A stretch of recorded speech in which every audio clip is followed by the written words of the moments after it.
We're seeing that historic, first on-chain bidding war for crypto M&A. I think this adds to the maturity of the space. It's no longer just YOLO or a number go up or when token or airdrops. It's how can we analyze these things from a fundamental level and actually apply traditional multiples to them to make sense of what the valuation could be. This week, crypto witnessed something new, the first on-chain takeover battle. LayerZero offered $110 million to buy Stargate, the bridge that it originally built. Just as the vote was starting, competitor Wormhole jumped in, asking the DAO to hold off so it could make its own bid. This raises serious questions. How do we value on-chain businesses? Is this really worth $110 million? Is it less or more? And what does this signal about the coming wave of mergers and acquisitions in crypto? Joining me are David Nage, portfolio manager at Arca, and Lawson Bae, an M&A advisor at RelayZero, to unpack what this deal means for Stargate, for DAOs, and for the future of the industry. The conversation reminded me, yet again, that crypto has reached a stage where only real businesses will succeed. And we all agreed, what we're seeing here is only a taste of what's to come next. Our discussion gives a lot of insight into how to value on-chain businesses, what multiples to apply, and what metrics are relevant. Hope you enjoy it. At Unchained, we believe the future should be decentralized, and that includes our data. That's why we use Walrus, the fast, dynamic, verifiable data layer. Learn more about the platform that's powering our future at walrus.xyz. One early Bitcoiner sold 30,000 BTC too soon, missing out on over $1 billion. Don't want to make the same mistake? With Xapo Bank, eligible members can get instant cash without selling their Bitcoin. Check out xapobank.com/unchained for more. Heads up, everyone. We've got exciting news. Bits and Bips, our Macro Meets Crypto show, is officially spinning off into its own podcast feed, YouTube channel, and X account. If you've been enjoying the deep dives into interest rates, monetary policy, and how they intersect with the crypto markets, make sure to follow Bits and Bips wherever you get your podcasts, on YouTube, and on X. You'll find the links to YouTube, X, and other podcast platforms in the show notes. If you're watching this, there's a QR code on screen. We'll be posting here for a few more weeks, but starting in September, Bits and Bips will launch on its own feed. For now, we will publish longer clips from the show on those accounts. Remember, go to the show notes now and subscribe to Bits and Bips, that's Bits, +Bips, spelled BIPS, on YouTube, X, and wherever you get your podcasts. Welcome, David and Lawson. It's great to be with you again, Laura. Excited to see you.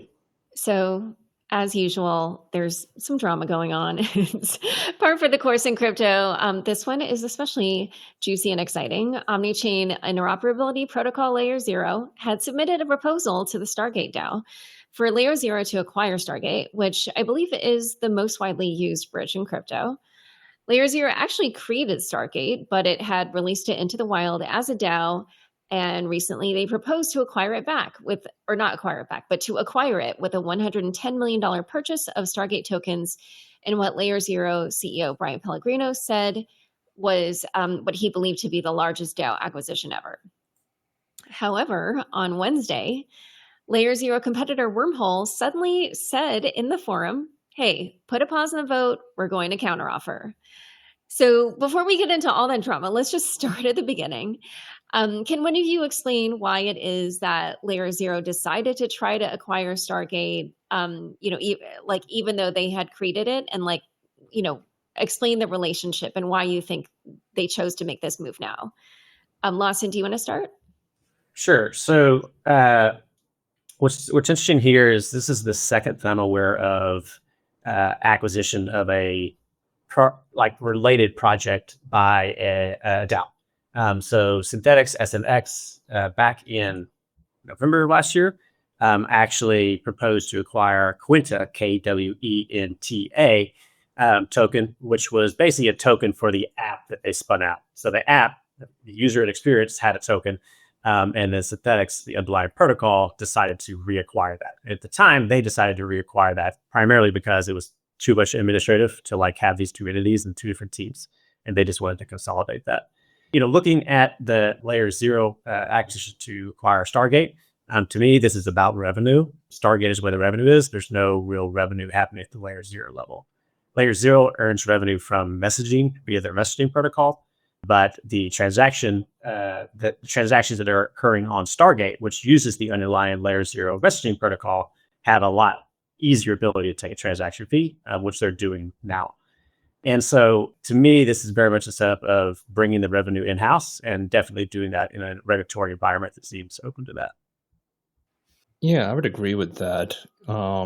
What I've noticed is that, if you look at what the history of Stargate and LayerZero are, is that they were very closely tied together. There was obviously very significant cross-pollination of both of them. So Stargate was dealing directly on LayerZero, was a cross-chain liquidity transfer protocol and bridge. They were part of that world. I think some of the things that we've noticed over the years, you saw this with Polygon too, where Polygon had, several different digital assets. They had, their original one, then they went to Pole, and then they had, a few other different opportunities. I think what the market is starting to look at, especially companies in the space, all together on a unified level. And this is what you're seeing across the board. I obviously, focus predominantly on venture. And what we're seeing in the venture world is you're seeing some of the largest acquisitions that have happened in the industry happen in the last quarter, and they're still happening now. You saw obviously Ripple acquiring Hidden Road. You saw Coinbase acquiring Liquidify. You saw several other different ones out there as well. And so there's been about $5.5 to $6 billion in Q2, and I'm sure that's going to be equivalent, if not more, if I was looking at velocity of deals right now. That is something that you're seeing. And this, what's obviously, as Lawson, what's super interesting about this is that it's obviously relating to the token, but at the end of the day, you're seeing companies that have been in existence now for a number of years really look to see how can they unify their product, how can they make it more sticky for their user base, how can they build upon that user base, and at the same time, how can they also bring in that revenue that really, at the end of the day, if you look, obviously, as Lawson said, they were very closely tied to each other at one point, and then they obviously had a little bit of a split. How can we try to bring that revenue back to the mothership? And I think this is very similar to the things that you've seen on the public equity space. If you look and you see, kind of deals that you had out there, like when Slack was acquired, this was something that, again, Salesforce acquired it because they were obviously bringing in a ton of revenue, and they brought in something that to the Salesforce product line. And so this is very similar to what you're seeing. You're seeing this new kind of paradigm in crypto where it's following very similar trajectory that we've seen in public equities, where you're starting to see this acquisition kind of new kind of focus over the course of the last few quarters on how to actually bring much more retentive value to the actual, underlying company. Yeah. And, just to add on the list of other major acquisitions that we've seen in crypto recently, there was Coinbase acquiring Deribit, and Stripe acquiring Bridge and Privy. And, we're just noticing so much more competition generally, even from players outside of crypto that want a piece of the crypto action. Before we get to the wormhole bit, I just wanted to kind of analyze the proposal that LayerZero made to acquire the Stargate token. They talked about like the price that it was trading when they made this proposal and what they were offering, and it was like a little bit above. And they kind of had this ratio between the ZRO token and one STG. And I'll just say what the ratio is. It was 1 STG to 0.08634 so it was like about 17 cents per STG and $1.94 per ZRO. So when you kind of looked at the proposal, like, did you think that was a fair proposal? Like, did it make sense for the DAO? Like, what did you think of how they were, just of like the numbers that they came up with? I think it was a really good start. So looking at the offer they made, and Wormhole noted this when they came back and addressed the bid.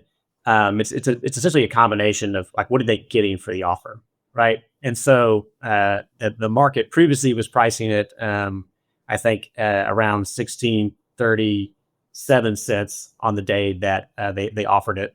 And then they made an offer of 0.1675 cents. So like a couple percent above it. And so like, what are they getting for that? And so what they're getting for that when you acquire these things, especially in traditional finance, you're getting all of the assets and you're figuring out how to disperse those assets. Those assets can be just the IP, or it could also include like the cash and equivalents and all sorts of like different things that company holds. In the context of the DAO, what's really cool is like most of this is on chain. It's like publicly verifiable. And so the DAO has around 95 million in cash and equivalents, excluding the holdings of STG. And so the $110 million offer essentially says the value of the protocol is like 15 million in change. So you're holding 95 million and we'll pay for the entire Stargate protocol 15 million. So then the question is like, how did they get to that number?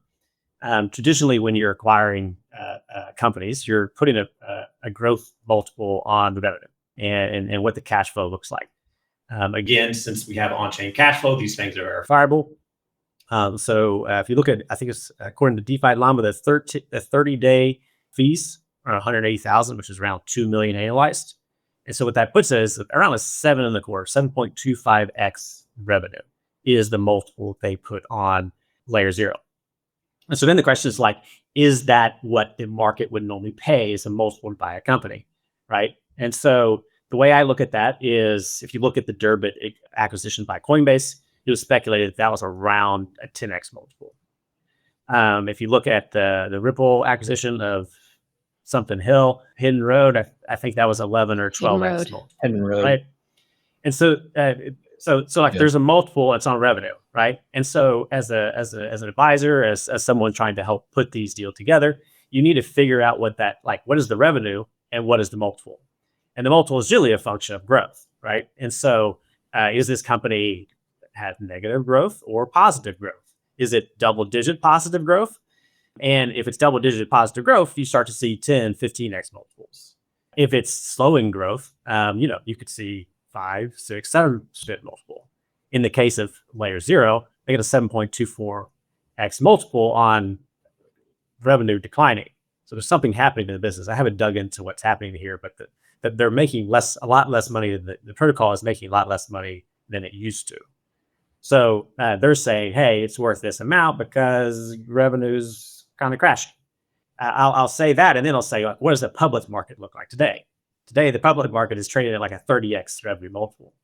And so if you look at like stocks, they're at historic all-time highs, and generally 30x is where you start to see we need to have a fair market. It's generally kind of the top type signal. Yeah, I would say also that's also there's a whole lot of attributed things to AI, ripping it up 100%. But again, so you have a 7.25x multiple. That's a 15 million enterprise valuation, the valuation of the protocol. 10x is a 21 million, 12x, 25, 15, 32, and a 30x would be a $64 million EV enterprise valuation, right? So this is how you would look at these deals from a practical standpoint. With that said, like there's a whole lot of like, if we actually get into the details and figure out like, what is this thing actually worth? You start to find a lot of nuances, right? Like, does the protocol, does the DAO own the trademarks? Does someone else own it? They're paying a licensing fee. How much of the protocol revenue are they taking today? Have they turned on all fee switches? Are they maybe giving too much to the LPs? There's lots of like variables you can start to play with to like figure out maybe a different number there. But I think from a big picture standpoint, their first offer was a good first offer. But what's awesome is these are public markets now. And so anybody can come in at any time and make another offer. And so that's exactly what Wormhole's done.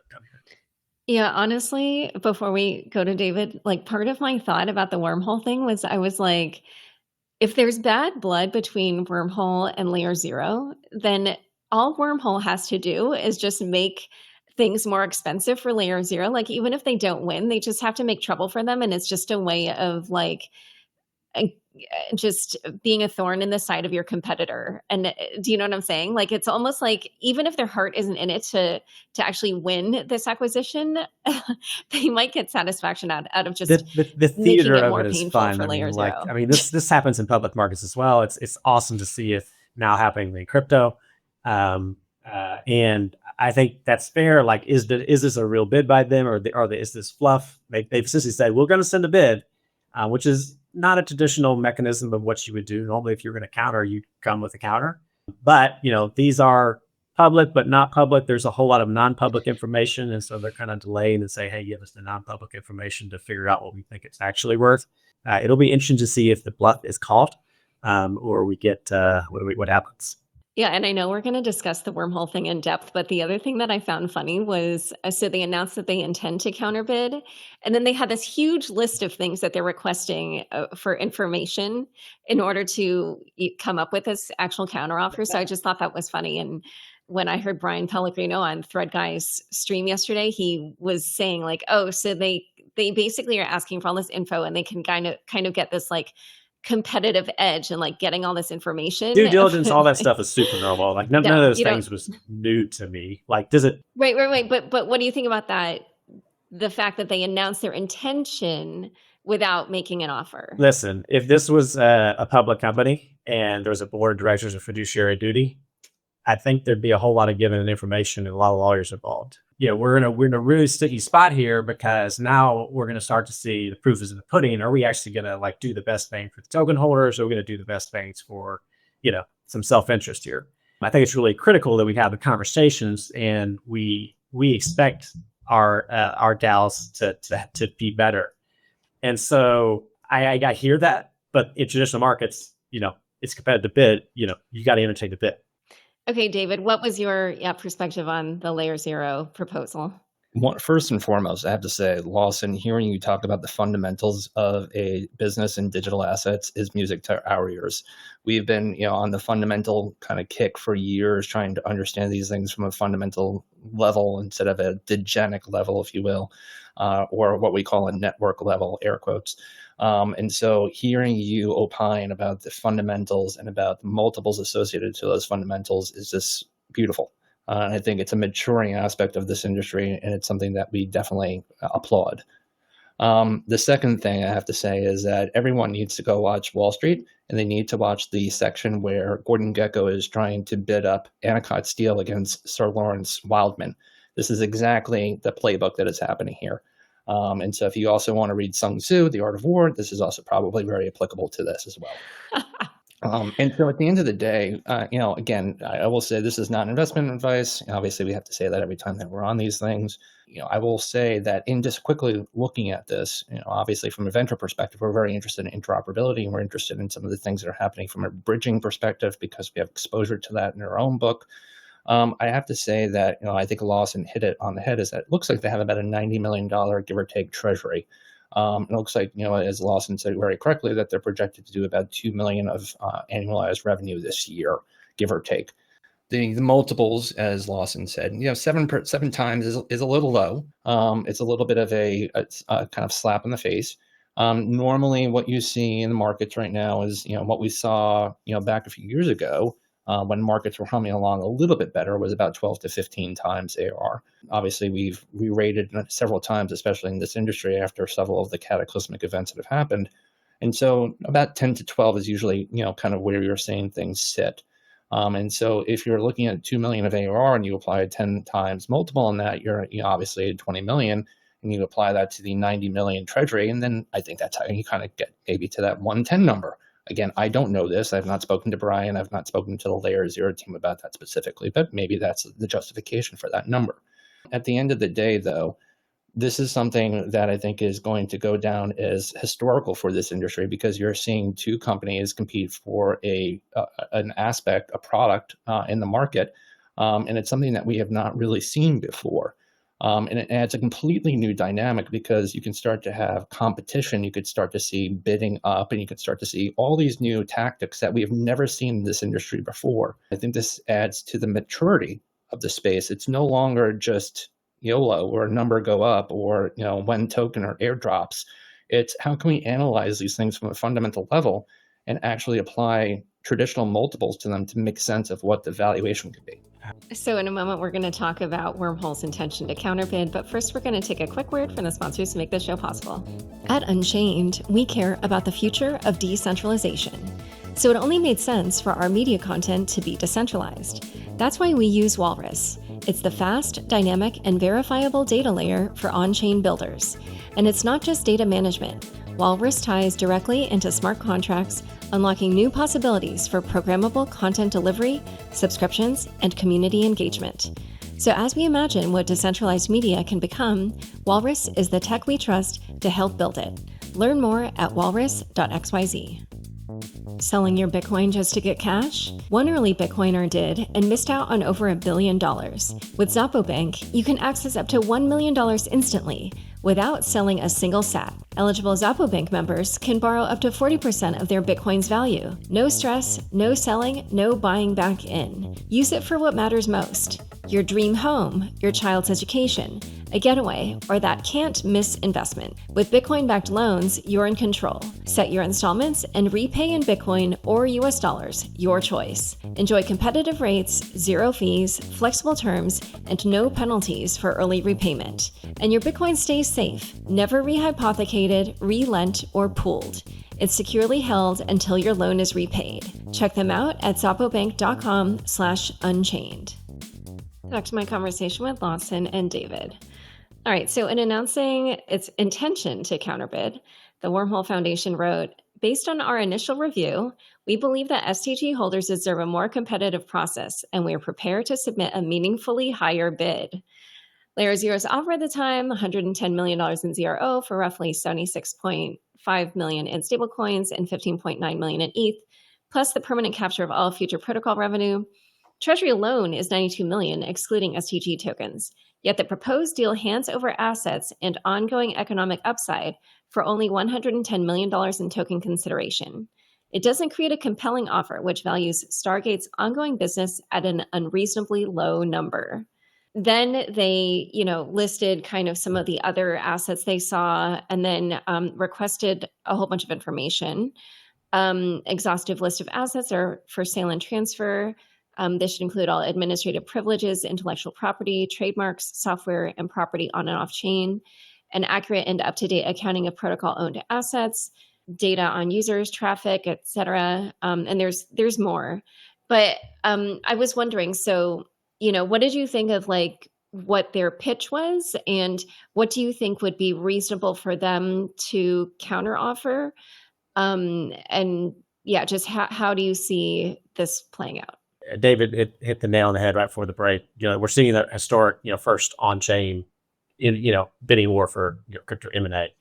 We don't have the second bid yet, but we're already, since that time, the price is at 5-6%. So the market is pricing another 6% potentially out of this, right? That's like 0.1, which would be more on the EV than the treasury or enterprise value.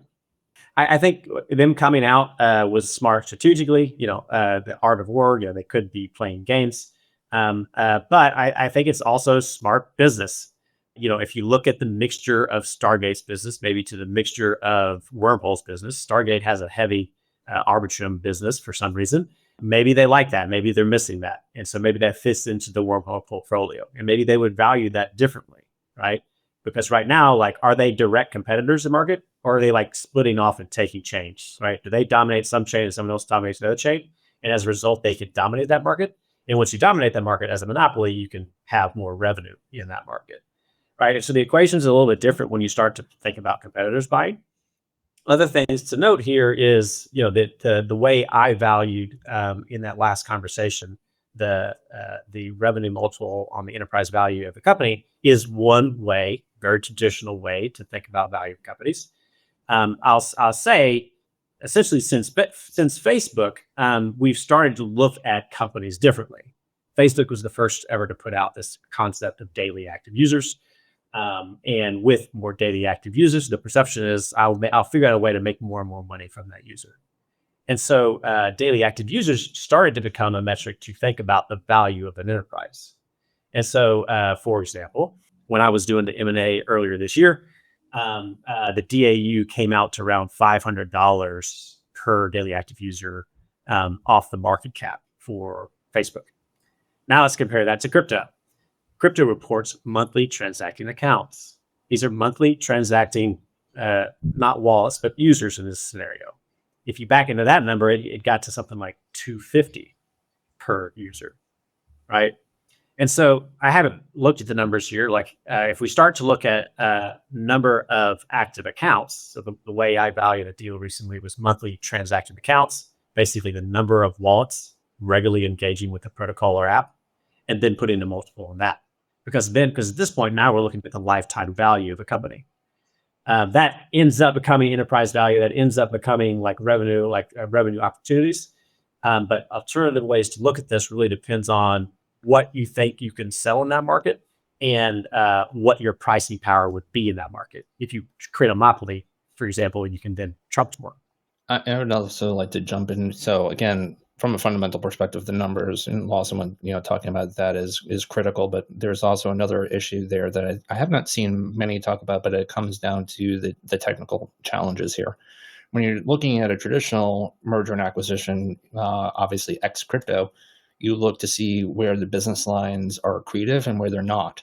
And you look to see, especially from a workforce, does the workforce blend itself together in terms of compensation, in terms of structures, et cetera, and you try to make a determination how long that merger and acquisition is going to take to actually become accretive to the overall business. And so if you look at the technical integration challenges here right now, Wormhole, I believe, uses a decentralized network of about 19 guardians that observe and validate messages across chains, requiring 13 of 19, I think, to approve cross-chain messages. There's generic message passing protocols focused on cross-chain communications, whereas Stargate is built on LayerZero's protocol with unified liquidity pools, sharing between chains, and it uses, I think, some sort of a delta algorithm for automatic liquidity, pool rebalancing.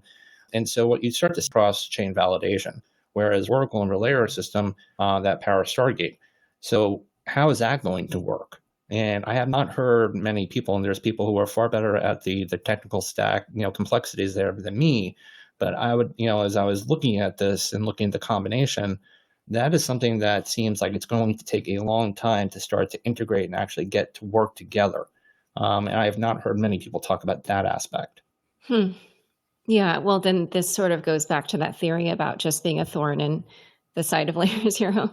But actually, one thing I wanted to ask the two of you is, Lawson made a case for why the multiple would be 7.25 rather than something more like 10 or 12, as you were saying, David, was probably more typical for the current market. And, he mentioned that the revenue is going down. So I just was wondering, like, between the different numbers that you came out with, like, what do you each think is kind of a more reasonable number? Or, and by that I mean multiple. You can go with that. I'm not even going to try to. It's a fun conversation. We're still figuring it out. I found out about the bidding war at like, I don't know, 2:00 yesterday. I was driving, and so I just started like thinking about what I should do about it. And so I posted in the forum where all this is happening publicly right now. People are DAO holders, users, token holders are debating what should happen with this. I basically said, hey guys, you have a situation in your hand, and I need to do some analysis to figure it out. And I basically just kicked the can. Says I need to spend some time to figure it out. And that's honestly what Wormhole asked for. They asked for a little delay to figure it out. And I think that's a reasonable request. I think that there's two sides of this coin. So, who engaged me is what you would argue, right? And one person would say the revenue is declining, and so this is, you probably should put a lower multiple on it. But the alternative approach is when you have a competitive bidding war, it's literally just what people are going to pay for it. And so what the multiple is going to be, what people are willing to pay for it. It's just like a traditional market, except it's one large buyer. Yeah, that's my thought on that. Yeah, I think the other thing that folks need to take into consideration is that when Stripe acquired Bridge, the market really started to become very interested in what's happening with interoperability and the ability to kind of bridge assets across. I think traditional players in the space, non-crypto, started to understand that you do need to have technical capacity to be able to bridge or move assets that are on Solana or AVAX or whatever kind of chain you're using, and that it doesn't work harmoniously and unified at this point in time. And so I think that that acquisition has probably kind of lit up this whole process now. And as I said again, I think this is just the start of something that we start to see much more of, where you see, bigger chains or chains that have more, funds and reserve or have the capacity to do things, start to look at, say, okay, we are missing this. Now we can go and build this for the next 6 to 12 months, or we can go buy this for, a certain premium in the market. And this is what you see on, in traditional pharmaceutical companies, where they have neglected orphan, kind of drug building and, a lot of the things that, are not as publicly aware of in terms of illness and disease. They go out and they buy these smaller pharmaceutical research labs for, a certain premium, because they don't want to actually use CapEx to do it internally. They just want to build it and be able to get to market fast. And so I think that's where we're going with this in terms of the market, that you're going to start to see much more of this. Okay, so if you were in the DAO, how would you think about this? And I know we don't have the actual counteroffer from Wormhole, but I don't think we necessarily need to have that to. You might not, Laura, by the way. You might not. As Lawson said, they asked for what, it was 5 days, correct? They asked for like a Yeah. 5-day. You might not. If they do diligence and they come back and they say, you know what, that 110 offer was probably pretty good, we're probably not going to be able to get there, you might not. So that's the other thing, too, that people need to consider, is that they're asking for a 5-day referendum or pause to be able to do their diligence. That does not necessitate that they're going to make an offer. Yeah. Let's assume that they will, but in this universe right now where we don't know what the number would be, how would you think about like which partner would be the better or it's not really partner, but which acquirer would be the one that would kind of steward the future of Stargate better? So one of the things that ideas behind RelayZero is to help founders and project and protocols find exit market fit. When you're trying to sell something, whether it be a small company or something large, there's definitely a element of there's a financial value in like I have some sort of financial outcome, but there's also like the ethos and the idea of what you're trying to do. Founders tend to want to find buyers who are going to continue the vision. Especially in crypto, people have this crazy big vision. There's like this idea that they want. With regards to DAOs, the meme of the DAO arguably is how they, it should be a blend of like, does this thing still continue the values of the DAO or not? And in that stance, Wormhole arguably does. There's definitely going to be some technical challenges there, but it does. With that said, the spirit of it was, created and spun out by the LayerZero team, and so maybe you're more. Wait, I'm sorry, hits the ethos of the DAO than LayerZero. Not better. No. I think they're both. I think they're both good fits. They both passed the test. I personally bearish current bridges and how they work. I think ZK and stuff like that's going to solve this. It's going to take a little while, but this is pretend like they're valuable and they're going to retain value for now over some sort of time frame. It comes down to like the ethos and the vision, and can you still buy into that vision? Are they going to continue that vision versus some sort of acquisition where it's going to like not continue that vision? Both of the potential buyers here are definitely going to continue that vision, and so I think that passes. Yeah, I would say, and again, I don't know the Stargate team. I have not spoken to them, so, and again, this is not investment research or advice to them or anything like that, but it is a cultural fit. Are you going to a place where you're literally just going to be an acqui-hire? And in the next 6 months, you're probably going to be gone. Or you're going to be someplace where you're going to continue on the mission of what you started, and you're actually going to be able to continue to build and be able to work within the culture of the organization that you're a part of now. That is something that is a very large consideration. There are founders who want to do, the latter, who have built and have been working through a very, obviously difficult market these last few years, and who see a chance to exit and be able to also do well for their investors and folks that have been working there. And they want to just go into that, kind of quiet night and just, end it and build something else maybe in the future. And then there are others who have said, okay, we're just at the start here and we want to continue on. We want to make sure that we're working with a team and an organization that really has that fighting power too. So that's something that, that the team at Stargate needs to determine.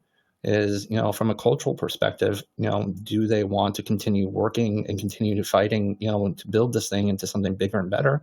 Or do they want to, as I said, bow out, do well for your employees and people that have been burning the midnight oil, and go on to build something else. That's their determination that they need to make over the next few days. Okay, well, we'll have to see how this all plays out. Before we go, I just wanted to ask you both, because I know both of you, think a lot about M&A and crypto. We started to, kind of chat about this a little bit earlier in the show, but I just wondered if you could give your thoughts on, what this stage that we're at right now in crypto, what you think it will show in terms of M&A, like what kind of, I think, new trends we might see, or like what, potential developments you're looking for. Yeah, I think I alluded to this too, and it feels very similar to the kind of the pharmaceutical world that I've seen for the last 20 plus years in the markets, where you have a Pfizer or Merck, et cetera, who become very large and become very well endowed, from a kind of a treasury and a budget standpoint, and a bottom line, they have the ability to go out and look for smaller acquisitions to be able to bolt on into their larger offering. I think you're seeing that. You've seen that with Coinbase, obviously, over the course of the last 6 to 12 months. You're starting to see that with Ripple, with their acquisitions of Hidden Road and Rail. I think you're going to continue to see this, and you're going to see the velocity of this continue over the course of the next 6 months, throughout the rest of the year. And I definitely think that from a standpoint, the regulatory clarity that we're starting to get with Genius, and obviously now with Clarity, and obviously the very public vocation of support for this industry and the asset class from the administrator and the regulators. I mean, Hester Peirce is basically calling out for anybody in Chicago who's building in the space who might be an early stage company. She wants to meet with you. I mean, this is something that we've never seen before. And so this is, I think, you're starting to see that there is a real shift in the tide. And I think the companies that have the budget and the capacity, especially also the ability to tap into the debt market to be able to raise capital to make these acquisitions if they need to, that is where I think you're starting to see more of that happening over the course of the next 6 to 12 months. 100% agree with David. And for me, just to zoom out just a hair, in 2018, I went crazy over this idea of on-chain cash flow, it being this idea where the users are both the consumers, worker, and the investors of the protocols. And at the time, that was like really a nascent idea. There was really only MakerDAO was the only equivalent of that. You had MakerDAO and staking. 18 months later, we had DeFi Summer. 7 years later, we now have fully on-chain businesses, and it's incredibly exciting. Now that we have on-chain revenue, we have referral fees, liquidity rewards. We have on-chain marketing, and now at the end of the life cycle, we have on-chain M&A. This is the next era of crypto is really a recognition that the business of crypto is working. We have revenue up and down the stack, from consumer to DeFi, from apps to protocols, and people are going to try to capture that forever. You're try to grow in that type of environment. All right. Well, this has been such a great conversation. Thank you both so much for coming on Unchained. Thank you. Always, Laura. Thank you, and great talking with you. Awesome. Heads up, everyone. We've got exciting news. Bits and Bips, our Macro Meets Crypto show, is officially spinning off into its own podcast feed, YouTube channel, and X account. If you've been enjoying the deep dives into interest rates, monetary policy, and how they intersect with the crypto markets, make sure to follow Bits and Bips wherever you get your podcasts, on YouTube and on X. You'll find the links to YouTube, X, and other podcast platforms in the show notes. If you're watching this, there's a QR code on screen. We'll be posting here for a few more weeks, but starting in September, Bits and Bips will launch on its own feed. For now, we will publish longer clips from the show on those accounts. Remember, go to the show notes now and subscribe to Bits and Bips, that's Bits, +Bips, spelled BIPS, on YouTube, X, and wherever you get your podcasts. Thanks for tuning in to the weekly news recap. We begin this week with Kanye West stepping into crypto. Musician and entrepreneur Kanye West has launched a cryptocurrency called the YZY token, also branded Yeezy Money on the Solana blockchain. The token surged 881% within 10 minutes of its debut, briefly reaching a $3 billion market cap before retreating to about $1 billion. Insider wallets purchased large amounts of YZY before its public launch, including an insider wallet, which knew the contract address in advance, according to blockchain analytics firm onchain. Coinbase executive Conor Grogan noted on X that insiders appear to control more than 90% of the supply. The token's terms include a class action waiver, preventing buyers from joining lawsuits over disputes. If you're buying this, you are literally giving them permission to rug you without consequences, wrote pseudonymous crypto trader Dami on X. Turning to Asia, China is weighing a dramatic policy reversal. China is considering the approval of yuan-backed stablecoins, signaling a sharp reversal from its 2021 ban on cryptocurrency trading and mining. According to Reuters, the State Council, which is China's cabinet, will review a roadmap later this month that could authorize their use to promote the wider adoption of the yuan in global markets. Hong Kong and Shanghai will be the main cities to fast-track local implementation of this plan, according to Reuters' sources. China is establishing an international operations center for the digital yuan in Shanghai, while Hong Kong recently enacted the stablecoin ordinance, which positions the territory as one of the first markets to regulate fiat-backed stablecoin issuers. Huang Yiping, an advisor to the People's Bank of China, recently told local media that an offshore yuan stablecoin in Hong Kong is a possibility. The effort aims to counter the dominance of dollar-pegged stablecoins, which account for most of the $280 billion global stablecoin market. The yuan represents just under 3% of global payments compared to the US dollar's dominance of 47%, according to payment platform SWIFT. If approved, the plan would mark China's most significant move yet toward using blockchain-based finance to support the yuan's internationalization. Back in the United States, Gemini is preparing for Wall Street. Crypto exchange. Gemini filed an S-1 registration with the U.S. Securities and Exchange Commission to go public on the NASDAQ Global Select Market under the ticker GEMI. Gemini, which was founded in 2014 by twins Tyler and Cameron Winklevoss, has yet to disclose the number of shares or price range. Financial services firms Goldman Sachs, Citigroup, Morgan Stanley, and Cantor will lead the offering. In the same week, the twins announced a donation of more than 188 bitcoins, valued at about $21 million, to the pro-Trump Digital Freedom Fund PAC. In the announcement, they make a push for various pieces of legislation, including a skinny market structure bill that is lean and mean, and a Bitcoin and crypto bill of rights, which codifies the right to own, self-custody, and transact peer-to-peer, P2P, with Bitcoin and crypto assets. Tyler Winklevoss on X said, "The mission of the @Freedom Fund PAC is to help realize President Trump's vision of making America the crypto capital of the world." And in another first for U.S. markets, Bullish broke new ground. Crypto exchange Bullish settled its $1.15 billion initial public offering entirely in stablecoins. The listing, which closed August 14 and debuted on the New York Stock Exchange, marks the first time a U.S. IPO has been funded without traditional cash. The transaction was managed by investment bank Jefferies, which oversaw the minting, conversion, and delivery of tokens across multiple blockchains, primarily Solana. Most of the proceeds were settled in Circle's USDC and custodied by Coinbase. Other stablecoins used included PayPal's PYUSD, Ripple's RLUSD, World Liberty's USD1, as well as euro-pegged tokens from Circle, Societe Generale, and AllUnity. Bullish's chief financial officer, David Bonanno, said in a statement, "We view stablecoins as one of the most transformative and widespread use cases for digital assets.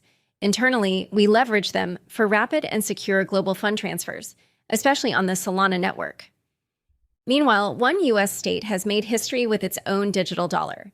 Wyoming has become the first U.S. state to issue its own stablecoin, unveiling the Frontier Stable Token, or FRNT.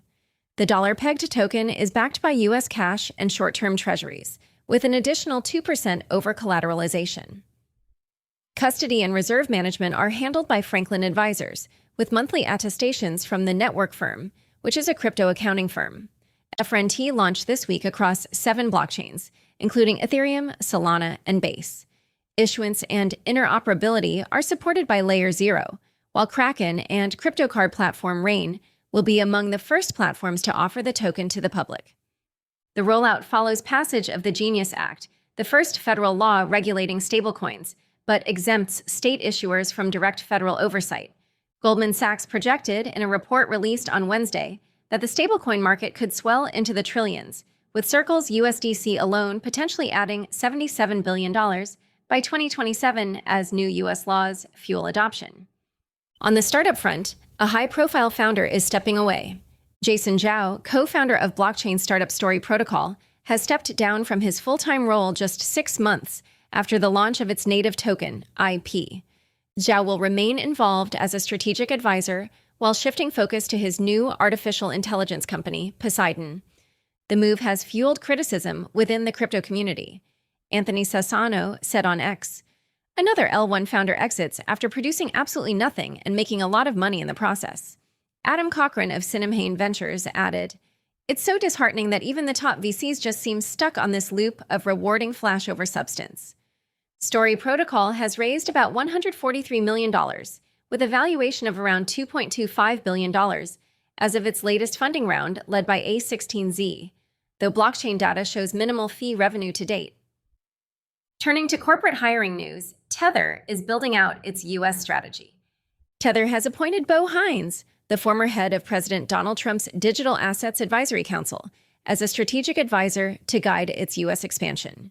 The move comes just weeks after Hines stepped down from his White House role.